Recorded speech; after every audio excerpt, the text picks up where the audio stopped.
Hello guys, welcome back to our channel How Logical.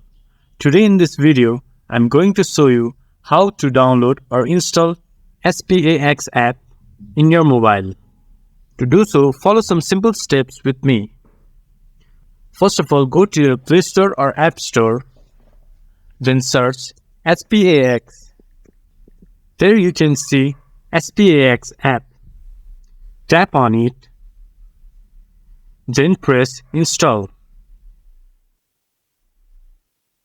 It might take a while to install the app on your device depending upon your internet speed.